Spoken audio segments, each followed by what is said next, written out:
अस्सलाम वालेकुम दोस्तों, मेरे चैनल को सब्सक्राइब करें ताकि आपको हर नई वीडियो मिल सके और बेल आइकॉन को भी प्रेस करें ताकि आपको क्या कोई चीज़ खाने पीने से भी दिल के बाल बंद होते हैं? हाँ, जो फितरत को बदल देता है उसका भी दिल खराब हो जाता है। और सिर्फ दिल ही खराब नहीं होती, पूरा बंदा ही खराब हो जाता है। हकीम लुकमान ने कहा था, जब उनसे पूछा कि इंसान बीमार क्यों होते हैं, तो आपने फरमाया जब इंसान अपने रब से दूर हो जाता है।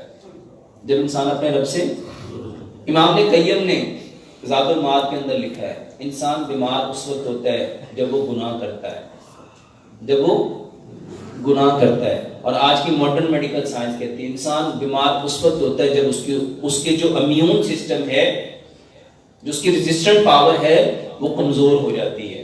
इन तीनों में अल्लाह से दूर होना, गुनाह और इम्यून सिस्टम कमजोर होने के अंदर रिलेशन देखो। अल्लाह से दूर होना क्या है? इमाम हकीम लुकमान फरमाया करते थे, अल्लाह से दूर होना फितरत से दूर होना है।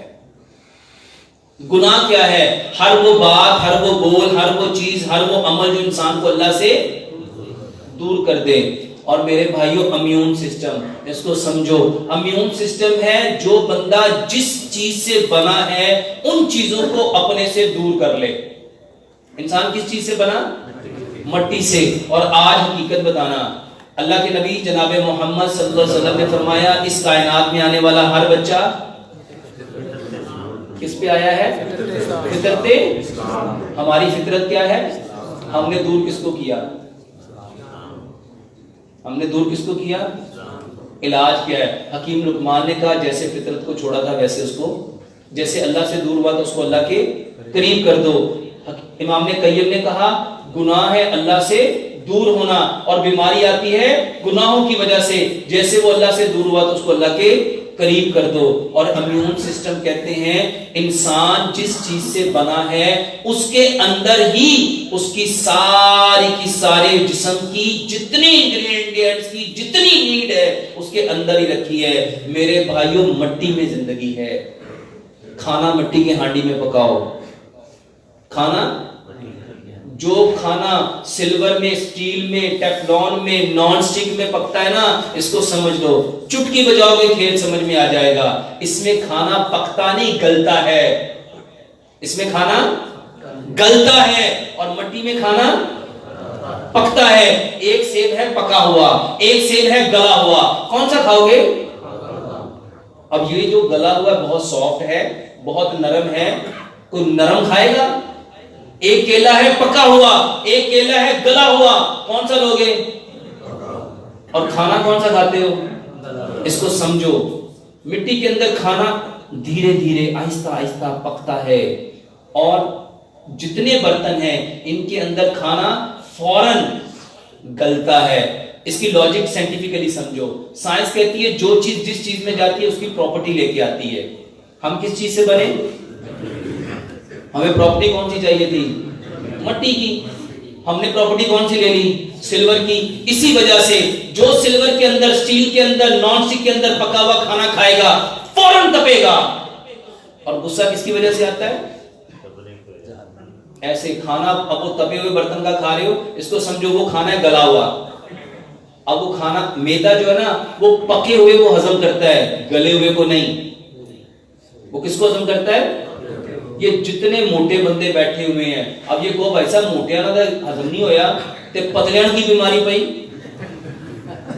इसको समझो मेरे भाइयों, जो मोटे हैं गुस्सा उनमें भी है, और उनसे 3 गुना गुस्सा पतलों में है,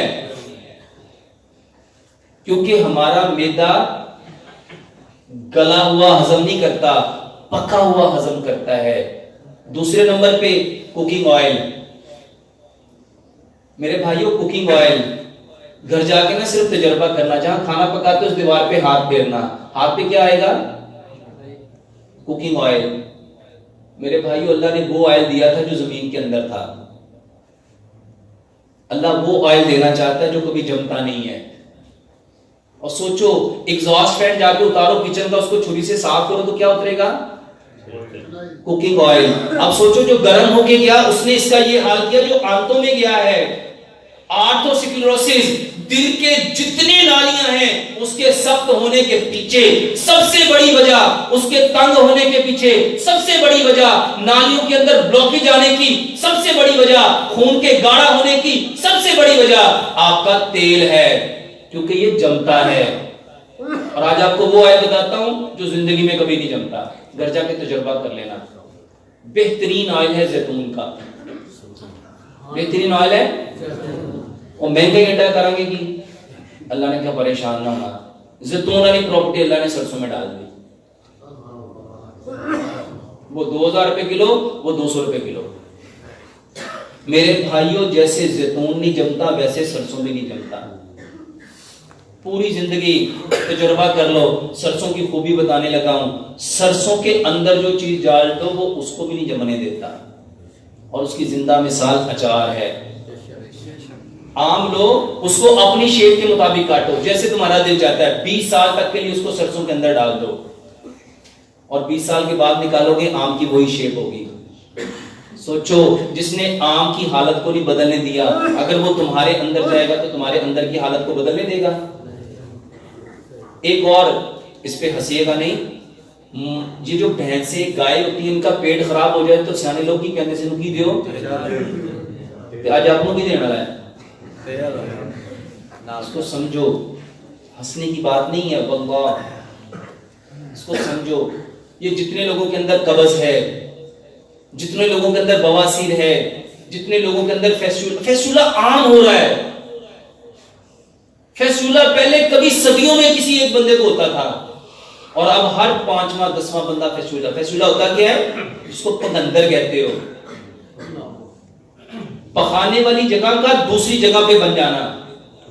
और मेरे पास 10-10 ऑपरेशन करवा के लोग आए हैं। एक अमेरिका से पेशेंट आया, वो कहता है मैंने अमेरिका में 7 टाइम सर्जरीज करवाई, वो फिर हो जाता है। और मेरे भाई उसको सिर्फ सरसों का तेल दिया है, बिल्कुल ठीक है। मेरे भाइयों, सरसों का तेल ना खुद जमता है और ना ही अंदर किसी चीज को जमने देता है। घर में जाके तजुर्बा करना, एक प्लेट पे दुनिया का सबसे, जिसको आप 3rd क्लास सरसों कहते हो, एक में वो डालो और एक में दुनिया का सबसे अच्छा कुकिंग ऑयल डालो, 12 घंटे के लिए छोड़ दो, उसको प्लेट से उतार के दिखाओ। सरसों को पानी में डालोगे यूं बह जाएगा, और इसको साफ करने के लिए क्या करना पड़ेगा? फेरी लगानी पड़ेगी, साबुन लगाना पड़ेगा। सोचो, आंतों में कौन सा साबुन लगाओगे? फिर आपके यहां सबसे दिल को, सिर्फ दिल को नहीं, यहां समझ लीजिएगा, ये जो आप गला हुआ गोश्त, गला हुआ सालन, गली हुई दाल खाते हो ना, उसकी वजह से सबसे ज्यादा जो चीज खराब होती है वो मैदे के साथ जिगर है। क्योंकि जिगर को खाना हजम करने के लिए सिक्रेशन देनी पड़ती है, बाइल देना पड़ता है। अब वो बेचारा जोर लगा लगा के सुगड़ते लिवर सिरोसिस हो गया। किसी को हेपेटाइटिस ए हो गया, किसी को बी हो गया, किसी को सी हो गया, किसी को डी हो गया, किसी को ई हो गया। अगर मेरे भाइयों हम उसको काम करने ही ना दें और वेला ही बैठा रहे, और सुगड़ेगा कि मोटा होएगा। और आज जितने लोगों के ऊपर फैटी लिवर हो गया, उसकी सबसे बड़ी वजह मेरे भाइयों कुकिंग ऑयल है।